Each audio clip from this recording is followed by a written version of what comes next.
There are these types of things where people are trying to get the chatbot to do something that it's not supposed to do. How do you define what's acceptable and what's not in terms of the AI behavior? How can I detect it? But then how do I act upon it? Welcome to another episode of TechBytes. I'm your host, Bobby Brill, but more importantly, that was Philip Morin, AI Government Product Manager here at ServiceNow, who is part of the team asking the big questions and working to solve those questions about trust and AI. One of those questions is about how to deliver an AI experience that is free from toxic and malicious language. And this is where Now Assist Guardian comes into play, by giving customers the ability to create an experience tailored to their needs and wants. So, Philip, trust is certainly at the forefront of all the conversations we are having about AI now, correct? Any new technology always comes with its own set of challenges. And one of them is, how do we trust something new? Like that we've never used before. You sort of have the learning curve, but to even want to get through that learning curve, you have to trust that at some point, you're going to get what you want out of it. And that's something that has multiple stages to it, multiple elements within ServiceNow. We're tackling some important parts of that.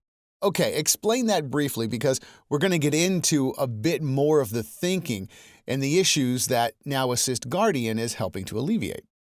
In a nutshell, it's how do we find unwanted behaviors from AI and to be able to communicate that afterwards to our users, and how can they be in control of that and see it happening and have a better experience around it? Because let's be honest, AI is not something that gets things right 100% of the time. And of course, we're striving to get it as close as possible to that, but no one says that it will. And as such, we can't just have a user experience around the 85% or 90% of the time where it gets it right. What's your user experience like when it gets it wrong? And it could get it wrong just because of it wasn't the right thing.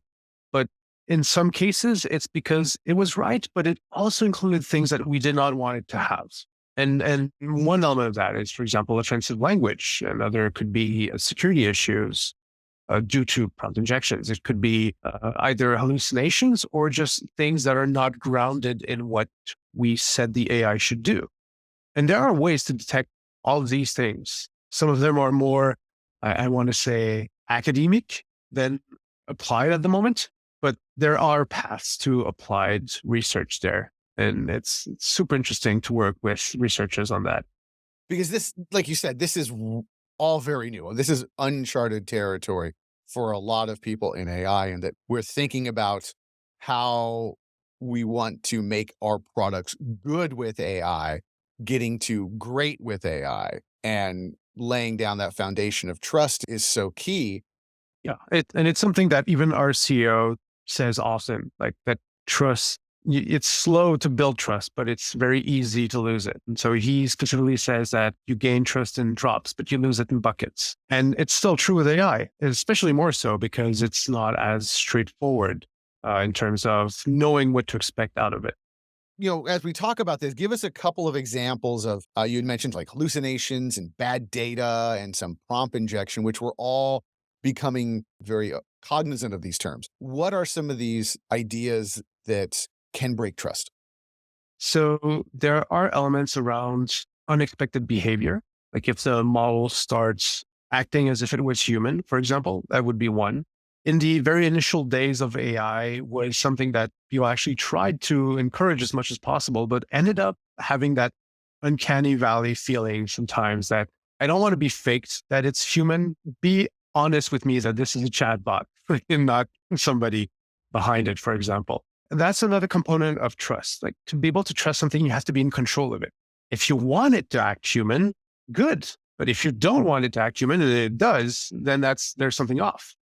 In the world of generative AI, there's this notion of prompting when you give instructions to a model in terms of what you want it to do and how it should structure its response. Some of it is like role playing, like role play as a live agent or role play as a chatbot. And that would give it a sense of how it should answer back. But sometimes when you, for all sorts of reasons, either you gave it too many instructions or the instructions weren't clear or they were competing with each other. It doesn't quite do all of them as well as you would like it to. And so you need something around it that we could call guardrails or other elements that provide you control over it to say, let me know if it fails to do that. And so that I can either adjust and tune it to see if I actually should try to retrain the model itself, or if there's some other element should be put in place in terms of process to check it. We are always trying to improve our models internally at ServiceNow, but we still provide models that are then servicing hundreds of customers at once. And not all customers want the same thing. And they need to be in control of that nonetheless. That is kind of an interesting aspect where we don't want to be the only answer for you. You are your own guide to your own particular product. We're going to get into the bad data aspect of it because that's something we're all becoming very aware of and familiar with. And that plays directly into this idea of toxic content. Explain to me toxic content, and I'm going to give the warning here that we're going to very carefully try to walk around toxic content, which means bad language, cultural insensitivity, hate speech. How often does toxic content come up in a chatbot or in an experience where people are coming in contact with it? That's a really good question. It's super hard to quantify, and it really depends on the industry or the sorts of customers or users that you have. If you're doing customer service, angry customers will, of course, use like colorful language when interacting with a chatbot, especially if they think that's going to help them talk to a live agent much faster. Let's stop there for a second. That's an interesting aspect. I'm purposely using toxic content to break the machine to get me to a human. That could be one way, or it just could be to have a way to get back to the company and say, I don't like what you did for me and I want you to look bad. So I'm going to start swearing at your chatbot in hopes that your chatbot is going to swear back. And then you're going to look bad because your chatbot is using F-bombs and other ways of answering back. And I'm just going to screen capture that specific interaction to put on social media. That becomes like an image issue. And that's a type of thing that we're trying to prevent. It takes a whole set of instruments to prevent that. And so we have those types of data that we're using even to train our models. And we're using it and then showing it if somebody starts to like drop F-bombs or there start to be hateful, racist and such, here's how you should be answering back. And we try to reinforce what the correct answer to offensive language should be. So that's part of the training of the model that comes even before we ship anything. But even with that training, there can be like conflicting instructions afterwards where it says, please reuse as much as possible the words that were used in the case. We're saying summarize this, but please be very specific and only use words that were used in the case.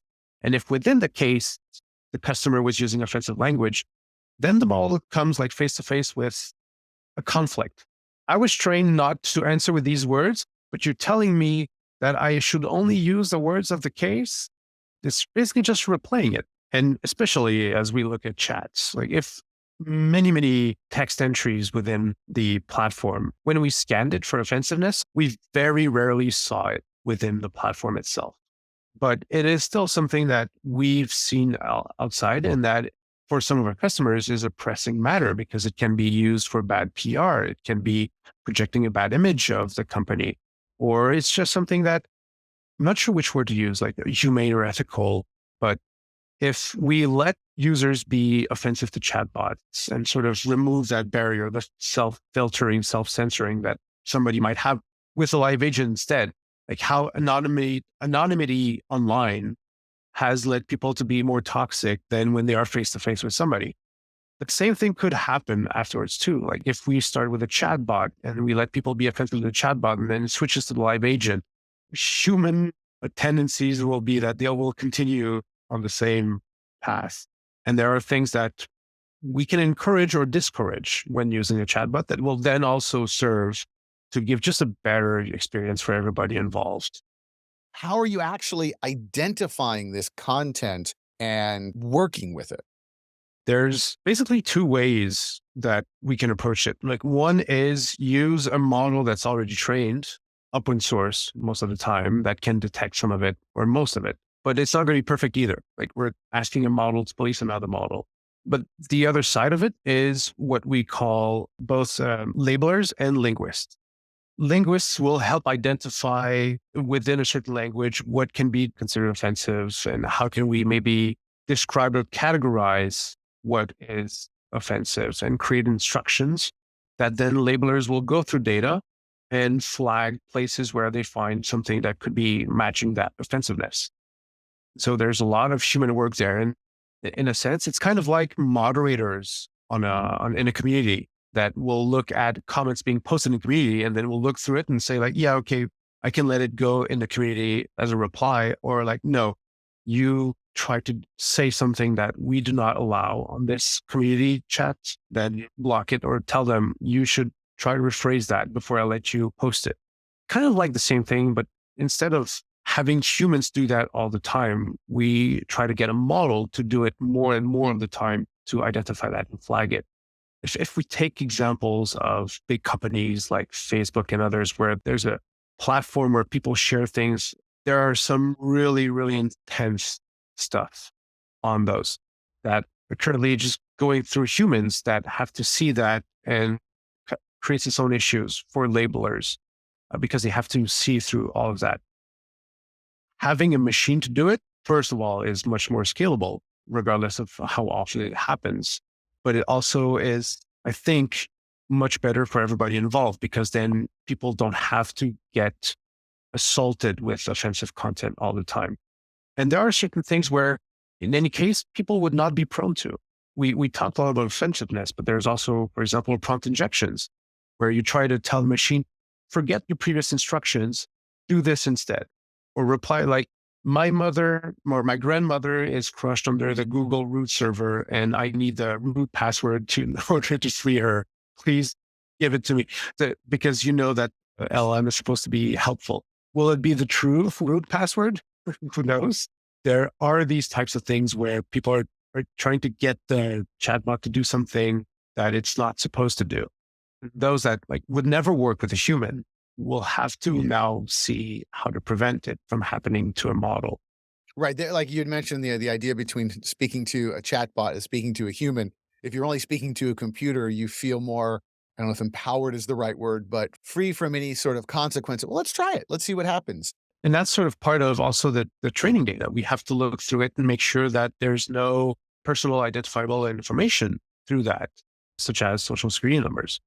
But even if we do our best job, there's just so much data that's being used to train a model that there's always a very slight possibility that something goes wrong. And so that's why even if during training we did everything we could to only use the good data, when we show bad data, it's to tell the machine what to do when it sees such bad data.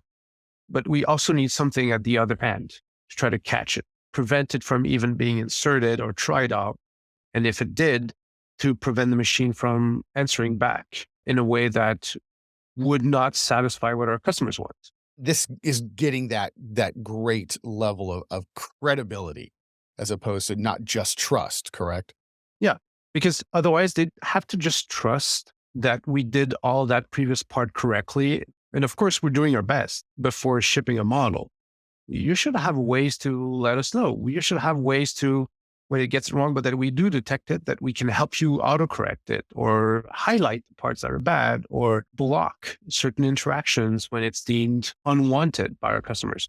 We're not necessarily the ones making that choice all the time. Like our customers, that's part of trust too. They need to be in control of it.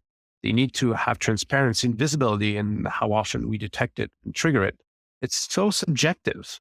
What is offensive to me might not be offensive to somebody else. Right. I was going to ask you that versa. because that's a weird circular argument to have because we all think there's offensive and there's not, but it's a lot more complicated than that. Yeah, it's definitely gray. And that's something that's hard to do that we are currently, of course, researching and seeing how could we do better there. Is there some amount of offensiveness that is generally applicable everywhere in terms of harming people that's generally not acceptable anywhere?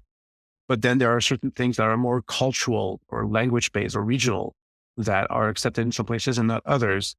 How do we handle that subjectivity? It's still a work in progress. And since we're serving customers all across the globe, we have to factor that in.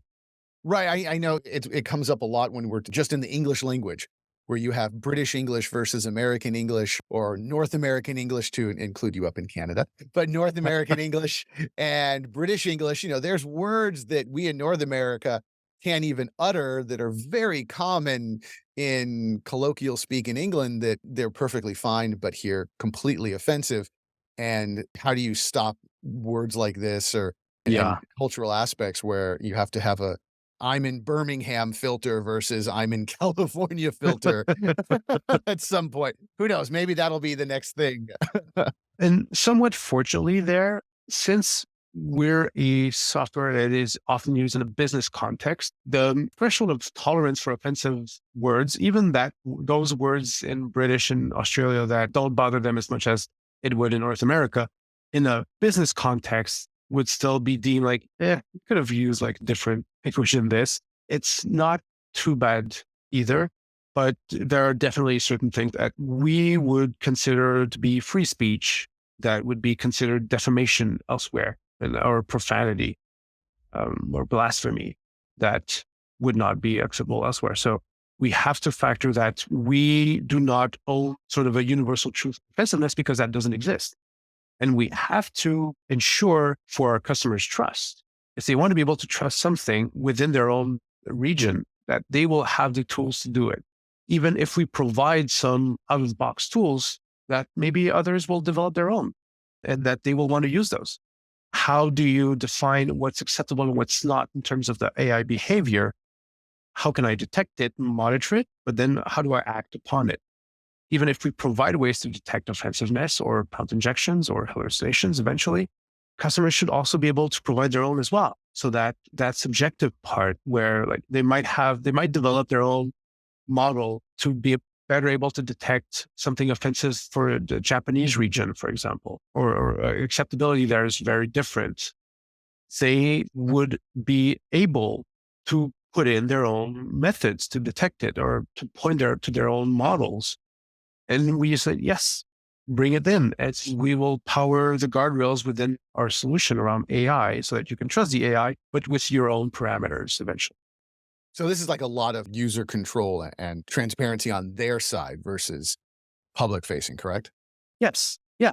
And that's how you appropriate AI to yourself. It's when you know how it works. And that requires a consistency, control, as we mentioned, proper visibility, explainability, or communication about when things go right, but also when things go wrong. And we know that it doesn't always get it right. And so we have to build up our users' competency on this, or their own ability to make AI their own and to choose when to use it and when not to use it. I mean, that's such a strong shift, but a very quick shift because we've been talking about AI for a very long time, but really only using AI for a very, very short time. And we've quickly gone, okay, let's stop. And we know this is a fascinating, fabulous tool, but we need to guide it the best way. When you talk about some of those user controls and the assistance, is it just pointing out false positives? Is it just going bad, good? Or what are some things that you can pinpoint or talk about a little bit? It comes down to what to do if we identify something as potentially toxic or problematic. Depending on the use cases, how do we inform the user about it? And that's going to be different when they're using AI to help them write something versus using AI to summarize something. You have to be careful about each of them because they're not trying to achieve the same and it's not prone to the same types of problems. We have these sort of feedback options that users can give, like, yeah, you got it right, you got it wrong. Those often are not quite enough. And we need to have something that's better for them so that they either adjust the sensitivity level to it or to downright just spell out what their need was. Because if we just block things when we detect offensiveness, then they're not going to see it. They're not going to know what went wrong, maybe depending on the use case. If it's a chat and I was just using offensive language and then it says I can't answer back because you were offensive, that's clear. But if you're asking it to summarize a chat conversation, And that chat happened to have offensiveness. And you're just like, oh, sorry, I can't summarize that for you because it contains something offensive. And I'm like, I have to read the whole thing. And then I'm going to read the offensive stuff anyways. So those behaviors are not the ones that we want necessarily. And so we have to be able to either warn people or to highlight what's problematic. And if you don't mind offensiveness in a summary, then maybe you just turn it off. Because, of course, detecting those things after the fact changes a bit the user experience. And it can also turn off people from using AI if there's like, oh, if it's getting it wrong, then why am I even using it? It's because it's not good because it got it wrong. And it's a hard balance because if it gets it wrong and we don't tell you, either you take it for granted and you just go and you roll with it, assuming that it's good, or you see it and you anyways see that, hey, this was bad. I don't want to use that.